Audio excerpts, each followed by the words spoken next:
ऐसे वो खुद इन्वेस्टिगेट कैसे कर सकते हैं? नहीं, सही प्रश्न पूछा आपने। ये जो बीमारियां हैं इनको जाने कैसे, ये बहुत ज़रूरी है। और इसमें मुख्यतः मैं तो ये मानता हूँ कि 60 वर्ष की उम्र के बाद में आपको हर वर्ष कार्डियक चेकअप करा लेना चाहिए। आपका बॉडी का चेकअप तो करा सकें तो बहुत ही अच्छी बात है, पर कार्डियक चेकअप करा लें। कार्डियक चेकअप जो है वो बेसिकली छोटे छोटे टेस्ट होते हैं। एक होता है अपना खून की जांच, हीमोग्लोबिन कितना है आपका, एनीमिया तो नहीं है आपको, ईसीजी करा लें, कार्डियोग्राम किसको बोलते हैं, ईसीजी करा लें। एक्सरसाइज टेस्ट कर सकते हैं, इको कर सकते हैं। इको कार्डियोग्राफी होती है जिससे हमें पता चलता है कि आपके हार्ट की वाल की बीमारी है या हार्ट की पंपिंग क्षमता कितनी है, आपका हार्ट की क्षमता क्या है, परसेंटेज कितने परसेंटेज से काम कर रहा है। फिर उसके बाद में ये इको से पता चलता है। स्ट्रक्चरल बीमारी, वाल की बीमारी हुई, हार्ट में होल है उसकी बीमारी हुई, हार्ट के आसपास कुछ फ्लूइड है उसकी बीमारी पता चलती है, और हार्ट कितना फैला हुआ है या नॉर्मल है वो पता चलता है। फिर उसके बाद में हम बोलते हैं एक्सरसाइज टेस्ट करें। नॉर्मली एक्सरसाइज टेस्ट 70 वर्ष की उम्र तक के ही कर पाते हैं, कराने का ऐसा हमारा गाइडलाइन है। उसके ऊपर नहीं कराते हैं। और 70 से पहले एक्सरसाइज टेस्ट मतलब ट्रेडमिल में आप दौड़ते हैं और उसके साथ में ईसीजी रिकॉर्ड करते हैं। इससे पता चलता है कि आपके कोरोनरी आर्टरीज में, कोरोनरी आर्टरीज क्या है, कोरोनरी आर्टरीज वो आर्टरीज हैं जिनके द्वारा शुद्ध रक्त हृदय की मांसपेशी को दिया जाता है।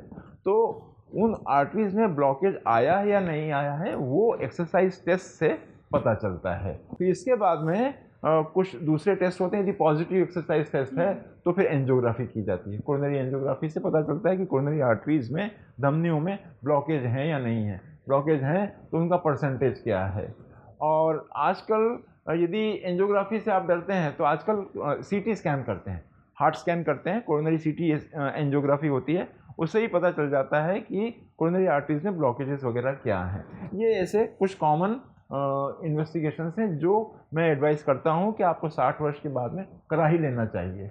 इसके साथ में कुछ विटामिन डेफिशिएंसीज़ हैं, थायराइड टेस्ट हैं, और विटामिन B12, D3 डेफिशिएंसीज़ हैं, वो भी हार्ट के ऊपर असर करती हैं। उनकी भी जांच कर लेना ठीक ही रहेगा। साथ में आप लिपिड प्रोफाइल भी कर लें, आपके कोलेस्ट्रॉल लेवल क्या है वो भी आप जान सकते हैं। तो अगर सर किसी को ये डिसीज़ हो गई तो उसका ट्रीटमेंट कैसे किया जाए? हाँ, अब जैसे अब आप ये समझिए कि ये जैसे मैंने बताया कि कई कई तरह की बीमारियां होती हैं, तो आप एक एक करके उसके ऊपर अपन डिस्कशन करते हैं कि यदि मान लीजिए आपको दिल के दौरे की बीमारी पाई गई है इन्वेस्टिगेशंस में, एक्सरसाइज टेस्ट पॉजिटिव, एंजियोग्राफी किया, हार्ट स्कैन किया, तो पता चला कि आपको दिल के दौरे की बीमारी है, हार्ट में ब्लॉकेजेस वगैरह हैं, तो इसके कई ऑप्शंस हैं, ट्रीटमेंट ऑप्शंस हैं। पहला ऑप्शन है कि आपका मेडिकल मैनेजमेंट किया जाए, दवाई से ठीक की जाए, डाइट वगैरह से रेगुलेशन किया जाए, रिस्क फैक्टर कंट्रोल किया जाए। फिर उसके बाद में यदि मेडिकल मैनेजमेंट से भी आपको दर्द हो रहा है छाती के अंदर या हार्ट अटैक आ गया है, तो उसके बाद में एंजियोग्राफी की गई। एंजियोग्राफी में पता चला कि आपको ब्लॉकेजेस आए हैं। अब ब्लॉकेजेस कितने हैं उस पर डिपेंड करता है कि आपका आगे का ट्रीटमेंट क्या रहेगा, एंजियोप्लास्टी की जाए या बाईपास सर्जरी की जाए। अब एंजियोप्लास्टी की जाए या बाईपास सर्जरी की जाए, ये आपको डॉक्टर्स सही सलाह दे सकते हैं, कार्डियोलॉजिस्ट हैं, कार्डियक सर्जन्स हैं। सर बाईपास सर्जरी आप कब रिकमेंड करते हैं ज़्यादा? ये एक गलत भ्रांति है। प्रश्न आपका सही है, पर मैं आपको यहाँ पर ये सब लोगों को ये भ्रांति दूर करना चाहता हूँ कि हर मरीज को जिसे दिल के दौरे की बीमारी या कोरोनरी के हार्ट के ब्लॉक्स हैं उनकी बाईपास सर्जरी ही होगी। नहीं, लगभग 100 में से 10% लोगों को ही बाईपास सर्जरी सजेस्ट की जाती है।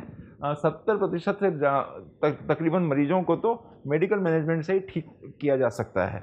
और रही बात बाकी के 20% लोगों की, यदि उनके ब्लॉकेजेस सूटेबल हैं तो उनकी एंजियोप्लास्टी की जाती है। खाली 10% लोगों जिनके ब्लॉकेजेस ज़्यादा हैं, 3 नलियों में से ज़्यादा ब्लॉक है, 70% से 80% से ज़्यादा ब्लॉकेज हैं, उन्हीं को बाईपास सर्जरी सजेस्ट की जाती है।